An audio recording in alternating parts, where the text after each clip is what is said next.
오늘 말씀이 사도행전 24장 10절 말씀이거든요. 그래서 제가 10절 말씀 봉독하도록 하겠습니다. 총독이 바울에게 머리로 표시하여 말하라 하니 그가 대답하되 당신이 여러 해 전부터 이 민족의 재판장 된 것을 내가 알고 내 사건에 대하여 기꺼이 변명하나이다. 아멘. 네, 오늘 말씀 제목인데요. 말씀 제목 한번 읽어볼까요? 시작. 바울의 변론, 우리의 태도. 아멘. 네, 저희 교회는 계속 이렇게 시리즈로 계속 설교를 하고 있어가지고 이번이 사도행전 103번째 지금 하고 있어요. 네, 진도가 빨리빨리 안 나가가지고 언제 끝날지 모르겠지만 오늘은 우리 보리떡교회 성도님들이 또 함께 해주시고 또 추수감사의 마음을 나눠줘서 이렇게 멀리서 와주셔서 정말 감사합니다. 저희들 삶에서 계속 이렇게 좀 주변을 좀 돌아보고 생각할 수 있는 삶을 계속 살았으면 좋겠습니다. 저희가 계속해서 이 사도행전 말씀을 나누고 있는데 우리 성도님들은 다른 본문이나 또 그 본문의 내용을 혹시 모르는 분이 혹시 계실까봐, 혹시 그 여름성경학교 중퇴하신 분이 혹시 계실까봐 제가 간단하게 배경을 설명을 드리면, 지금 이 빨간 박스 쳐져 있는 가이사랴, 예루살렘에서 한 100 몇십 킬로 정도 떨어진 가이사랴라는 지역에서 바울이 이제 첫 번째 재판을, 제대로 된 재판을 이제 받고 있는 내용이에요. 그때 유대를 통치하고 있었던 총독은 벨릭스라는 사람이었습니다. 벨릭스라는 사람이 이제 유대를 통치하고 있었고, 바울이 이 정식적인 재판을 받기에 앞서 두 번의 자신을 변론할 수 있는 상황이 있었어요. 그런데 그때 그 두 번의 변론은 그냥 임시적인 변론이었어요. 그래서 첫 번째는 급하게 잡혔을 때, 그래서 예루살렘에 주둔하고 있던 천부장이 바울을 이제 구출해 주면서, 폭도들 사이에서 구출해 주면서 도대체 저 사람들이 당신을 왜 죽이려고 하는 거예요? 한번 이야기해 보시오. 그래서 첫 번째 얘기했고, 그리고 두 번째도 그런 상황에서 이제 이야기했던 내용들이 기록되어 있어요. 그런데 그때 바울이 두 번 변론할 때는 이 유대 종교 지도자들이나 사람들이 어떤 사람은 이런 말을 하고 어떤 사람은 저런 말을 했어요. 그러니까 천부장이 바울을, 이 사람을 왜 이렇게 죽이려고 합니까? 그랬을 때 A라는 사람은 이러이러해서 죽여야 된다고 하고, B라는 사람은 저러저러해서 죽여야 한다고 하니까 천부장이 도대체 니네 무슨 말을 하는 거야? 한 목소리를 내야지. 너는 이렇다고 말하고 너는 저렇다고 말하니까 이거 법적인 근거가 없어. 이렇게 말해서 바울 재판이 제대로 진행됐다 안 됐다? 안 됐어요. 제대로 재판이 진행이 안 됐어요. 그런데 여러분, 중요한 것은 이제 바울이 가이사랴라는 곳에서 재판을 받을 때는 이 유대 종교 지도자들이 칼을 갈고 나온 거예요. 바울 이번에 진짜 끝내버리겠다.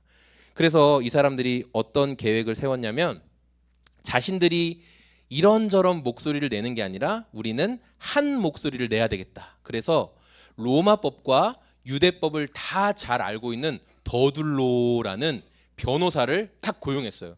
여러분, 이렇게 교통사고 같은 거 나거나 해도 변호사 고용하면 무서워지는 거잖아요, 그렇죠? 변호사를 딱 고용해서 이제 준비를 하고 있었던 거예요. 그리고 이 변호사 더둘로는 정말 바울을 위협하기에 충분한 사람이었다라는 것을 알고 있어요. 그래서 저희가 지난주에는 우리 보리떡교회 성도님들은 못 들으셔서 어떡하나, 지난주에는 이 더둘로의 세 가지 고발, 바울을 고발하는 세 가지 악한 내용들을 살펴봤는데, 오늘은 그 세 가지 고발에 대해서 바울이 첫 번째 변론하는 내용 한 가지만 같이 살펴보려고 하고 있습니다. 그 더둘로가 썼던 계략이, 첫 번째 계략 한 가지만 알려드릴게요. 특별히 알려드립니까? 오셨으니까. 안 온 분들은 몰라요. 특별한 계략인데 뭐였냐면, 공정함을 흐리게 만드는 계략을 사용했다는 거예요. 더둘로라는 변호사는 이 재판관의 공정함을 흐리게 만드는 작전이었어요. 우리 말씀인데요. 2절, 그렇죠, 이미지. 2절 3절 말씀 같이 한번 읽어볼까요? 자, 바울이 안으로 불려 들어가자 더둘로가 고소하기 시작했습니다. 벨릭스 카카, 우리는 카카 덕분에 오랜 동안 평화를 누려왔으며 카카의 지혜로운 일 처리로 우리나라의 잘못된 일들이 많이 고쳐졌습니다. 우리는 언제 어디서나 이 모든 일이 공로 때문인 것을 인정하며 각각께 감사하고 있습니다. 여러분, 막 혀가 녹아내릴 것 같지 않으세요? 이 더둘로라는 변호사가 총독 벨릭스를 향해서 칭찬을 하는데 정말 이 아첨의 말이 대단해요. 이 벨릭스의 마음을 두근거리게 만들 정도로 굉장한 아첨을 하고 있다라는 것을 우리가 알 수 있어요. 특별히 우리 개역 개정 성경에서는 벨릭스의 그 통치, 그러니까 벨릭스 각하의 선견 때문에 우리 민족이 지금 굉장히 많이 좋아졌습니다. 이렇게 말하는데 그 선견이란 단어가 뭐냐면 당신은 미래를 내다보는 신의 능력이 있습니다. 그게 이제 원어적 의미예요. 그 당시 로마 사람들은 그런 의미로 사용했어요. 당신은 선견이 있어라고 말하면 야, 너는 신이다, 신. 이렇게 말하는 정도였다는 거예요. 그러니까 지금 총독을 향해서 당신은 신입니다, 신. 그러니까 당신이 내 말을 분명히 들으시고 엄청나게 똑바른 재판을 내리실 겁니다 하면서 총독의 마음을 흔들어 놓는, 공정하게 판결을 내려야 될 총독의 마음을 흔들어 놓는 작전을 썼다라는 거죠. 그런데 이 로마의 그 역사학자들, 로마를 연구한 역사학자들이 평가하는 이 벨릭스라는 총독은 그렇게 훌륭한 사람이 아니었어요. 그래서 자기 임기를 제대로 다 끝내지도 못하고 네로 황제가 너 복귀해, 너 유대 총독하지 마, 너 네 얼마나 나쁜 짓 하는지 탄원서가 하도 많이 올라와서 너는 더 이상 방치해 둘 수가 없어, 이렇게 해서 중간에 나왔거든요. 그럼에도 불구하고 더들로는 벨릭스에 대한 사람들의 평가는 중요하지 않아요. 지금 내가 이렇게 달콤한 말을 해서 내가 이 바울을 고발하는데 더 도움만 될 수 있다면 어떤 말이든 끌어다 쓸 수 있다는 거예요. 악은 이렇게 우리 성도들의 삶에 연합해서 찾아와서 어떤 거짓말이든 상관없어요. 우리를 무너뜨리고 쓰러뜨리는데, 공정함을 굳게 만드는데 악은 연합할 수 있다라는 것을 여러분에게만 알려드릴게요. 한 가지, 세 가지 중에 한 가지 말씀드렸습니다. 자, 이렇게 악이 연합해서 찾아와서 성도를 무너뜨리려고 할 때 그때 성도는 어떻게 해야 되냐? 그게 우리 성도의 반응인데요. 자, 10절 말씀 같이 한번 읽어보겠습니다. 그때 총독이 바울에게 말하라고 머리를 끄덕이니 바울이 대답하였다. 총독님께서 여러 해 동안 이 나라의 재판장으로 계신 것을 내가 알고 있습니다. 그러므로 나는 기쁜 마음으로 내가 한 일을 변호하겠습니다. 아멘. 자, 지금 더들로의 이 이야기는 총독의 마음을 굽게 만들기에 충분한 굉장한 아첨의 말이었어요. 그런데 바울은 지금 이 상황을 굉장히 딱 그냥 직시하고 있어요. 내가 할 수 있는 게 뭘까?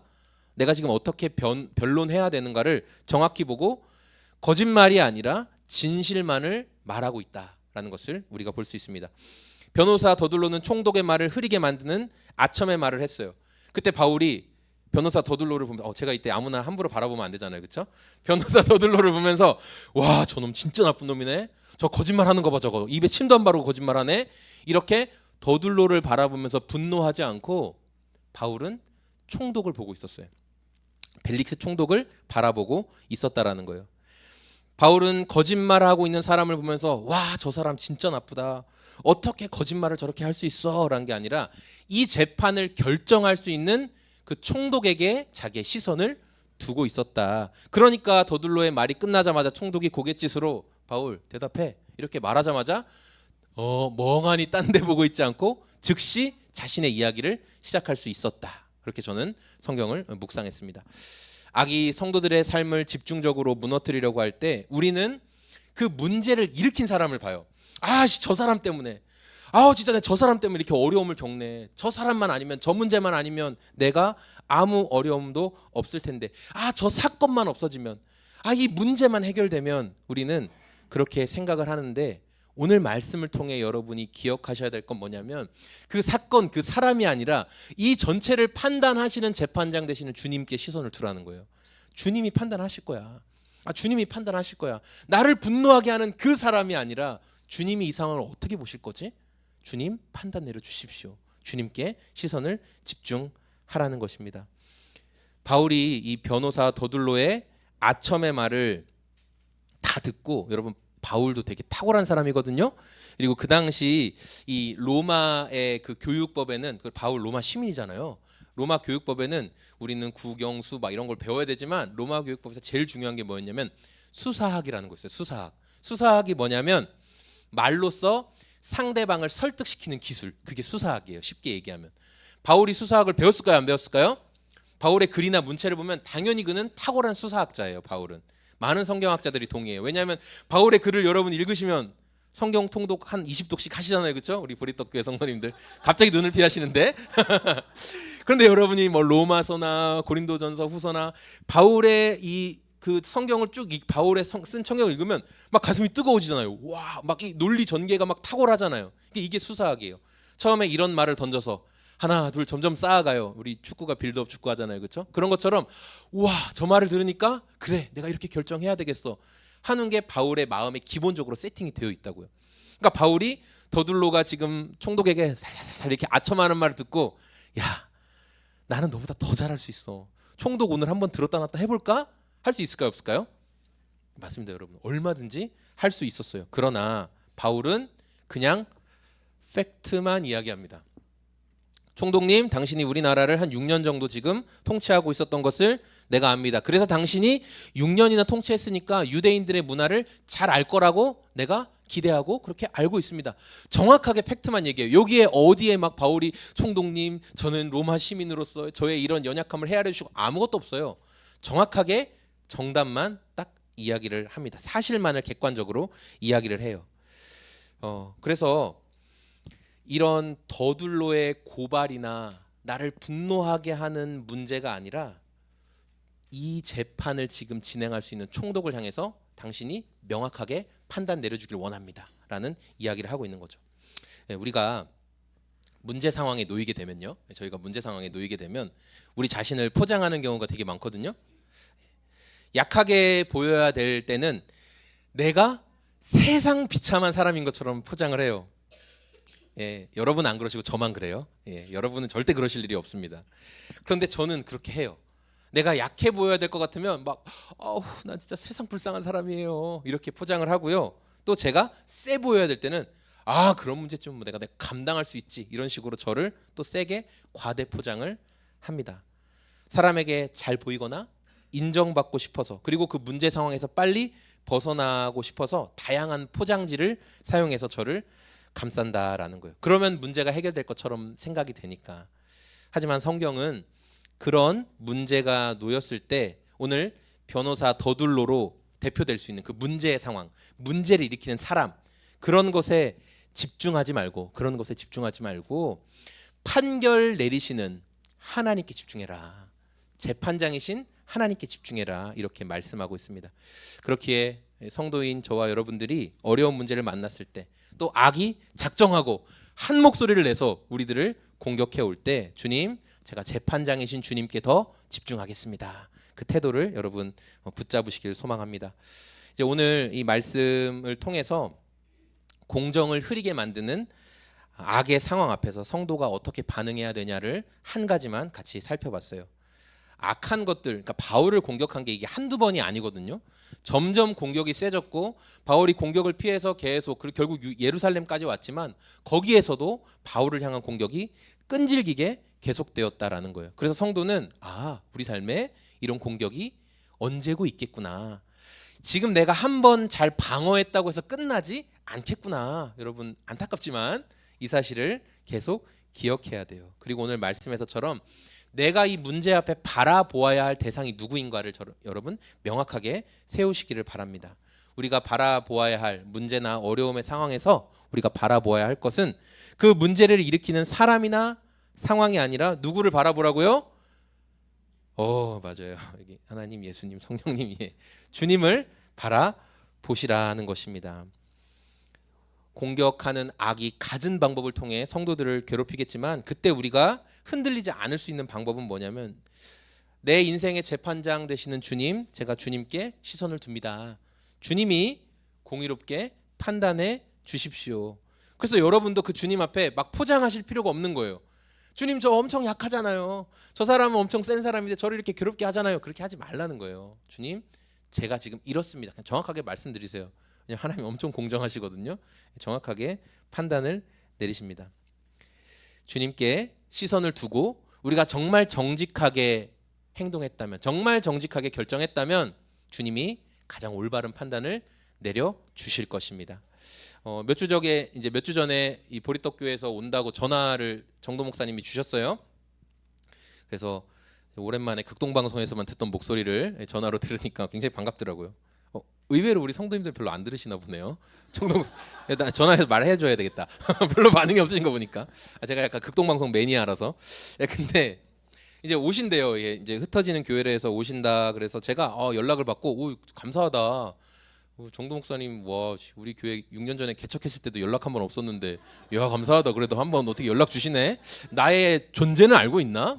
그래도 우리가 성경 연구 동아리도 하고 그랬는데 하면서 예. 자, 그런 생각을 제가 살짝 했는데 제가 이제 여러분들이 오신다고 할 때 제가 이런 생각했어요. 그냥 어떤 생각이냐면 또 11월 달이고 또 연말도 되어가고 또 쓸쓸하잖아요, 여러분 그렇죠? 나뭇잎도 우수수 떨어지고 오시는 길에 봤잖아요, 나뭇잎 다 떨어지고 쓸쓸해요. 그래서 그래 쓸쓸한데 우리 성도님들 오셔서 그래 우리 작은 교회 격려나 한번 팍팍 해주시고 가라. 그래 뭐 한번 격려나 한번 받지 뭐 그런 마음으로 제가 생각했어요. 그러니까 이게 뭐냐면 제가 연약한 나를 자꾸 보고 싶은 거예요. 난 연약해. 보리떡 교회가 당연히 나를 도와줘야지. 난 연약하니까. 여러분 부담 갖지 마세요. 보리떡 교회 나를 도와줘야 돼. 내가 얼마나 연약한데. 난 진짜 약해. 막 이러면서 제가 그런 생각을 했어요.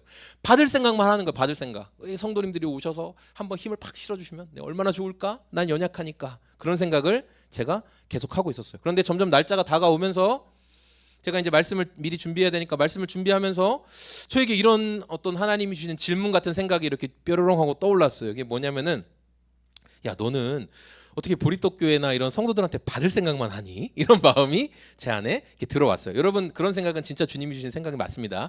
왜냐하면 제가 원하는 생각은 아니거든요. 그래서 제가 그렇지? 내가 왜 받을 생각만 했지? 주님 저희 교회가 이제 개척한 지 6년 됐거든요. 6년이나 됐고 저희가 지금 할 수 있는 건 월세랑 공과금만 정말 딱 내는 정도예요. 한 번도 밀린 적은 없어요. 딱 내는 교회니까 저희가 이렇게 쫙 이렇게 격려 받으면 주님 좋잖아요. 이런 생각을 제가 주님께 또 마음의 생각으로 드렸죠. 격려 받는 게 뭐 문제입니까? 좀 한번 밀어주세요. 이렇게 제가 했는데 주님이 야 너를 지금 굉장히 약하고 보잘것없는 모습으로 지금 포장하고 있어. 너의 모습을 정확하게 말하지 않고 너는 지금 너를 포장하고 있어. 이런 부담스러운 마음을 주시더라고요. 그래서 제가 한번 생각해봤어요. 그런가? 내가 나를 지금 포장하고 있나? 생각해봤더니 비록 작은 공간이지만 여러분 이 공간을 운영하는 데 있어서 뭐 월세가 밀렸다거나 그런 적 단 한 번도 없습니다. 6년 동안 단 한 번도 없었고 그리고 뭐 저희 이렇게 아들 여기 3명 있거든요. 우리 저희 성도님들 계신데 저희가 뭐 먹고 싶을 때 다 잘 먹었어요. 증거가 여기 있잖아요, 그렇죠? 여러분들 말하고 싶은데 말 못했죠? 증거가 여기 그대로 쌓여 있어요. 제가 이거 어디 가서 부인도 못합니다. 다 제가 먹고 싶은 거 다 먹었고 행복하게 잘 지냈어요. 그래서 그렇구나. 내 상황을 객관적으로 보니까 내가 그렇게 약하고 부족하지 않았구나라는 생각을 제가 직시하게 됐다라는 거예요. 여러분 제가 이번 주일 이 주일 말씀 준비하면서 받을 생각에만 빠져 있었는데 주님께서는 저한테 야 니네 소금 제작소 교회에도 복음이 있잖아 임마. 성도들한테 복음을 담대하게 선포하면 되지 뭐 자꾸 받아 먹을 생각만 해. 그런 마음을 주시더라고요. 그래서 여러분 회개했습니다. 여러분 복음의 사람 바울이 말도 안 되는 이유로 자신을 고발하는 이 변호사 더둘로를 막 바라보면서 야 더둘로 저놈 진짜 나쁜 놈이다. 그렇게 그 문제에 집중하지 않았다라는 거예요. 그리고 더둘로처럼 나도 총독의 마음을 얻어야 되겠다라는 생각으로 거짓말 했다 안 했다? 거짓말도 안 했어요. 여러분 말씀 잘 듣고 계시네요. 너무 귀하십니다. 거짓말도 안 했어요. 아첨도 안 했어요. 바울은 누가 이 재판의 진짜 심판관인지를 알고 있었기 때문이에요. 그러니까 아첨할 필요 없다. 하나님이 판단해 주실 것이다. 왜냐하면 예수님이 바울아 너 로마까지 갈 거야 이렇게 말씀하셨기 때문에 나는 그 주님을 믿는다. 이 가이사랴에서 내 인생 끝나지 않는다. 바울은 담대하게 그것을 믿었기 때문에 하나님만 바라볼 수 있었다라는 거죠. 여러분 더둘로가 아무리 이 아첨을 통해 총독의 마음을 구부러지게 할지라도 총독이 결정 내릴 때 그 마음은 하나님이 붙드세요. 하나님이 결정하게 하신다는 거예요. 그래서 자신을 포장하지 않았어요. 저 연약합니다. 저 바울은 계속 고발만 당했습니다. 그렇게 자신의 연약함을 막 드러내지 않았어요. 그리고 나는 주님께 시선을 둔다. 그런 태도로 고백했죠. 오늘 이곳에 함께 예배하는 성도님들이 나를 괴롭히는 문제와 상황들과 환경 속에서 여러분 이 말씀의 진리를 붙드시기를 소망합니다. 스스로 여러 가지로 막 포장하고 싶어요. 저처럼 난 연약해. 우리 교회는 연약해. 그러니까 교회들이 다 도와줘야 돼. 주님이 기뻐하시는 모습이 아니라는 거예요. 주님, 제가 주님께 시선을 두고 우리 교회에 대한 평가, 나의 목회에 대한 평가, 우리 성도들과의 사랑의 관계 속에서의 평가는 하나님이 내려주실 겁니다. 저는 맡겨주신 자리에서 복음 선포하고 복음의 사람으로 성도들을 양육하고 훈련하고 저도 그렇게 살겠습니다. 그렇게 정직하게 살아가는 것이죠. 우리에게 주시는 이 확신, 평가는 하나님이 내리신다. 저 사람이 내 인생의 최종 평가자가 아니다. 여러분 그것을 기억하시면서 여러분 두렵게 만들고 혹시나 면접이나 또 앞으로 승진이나 뭐 이런 것들을 사업이나 바이어를 만나야 되는 상황이나 이런 상황 앞에서 지금 막 두려움에 떨고 있고 내가 이번에 접대 어떻게 해야 되지? 내가 뭐 어떻게 해야 되지? 두려워하시는 분들 계시다면 하나님 저는 정직하게 하겠습니다.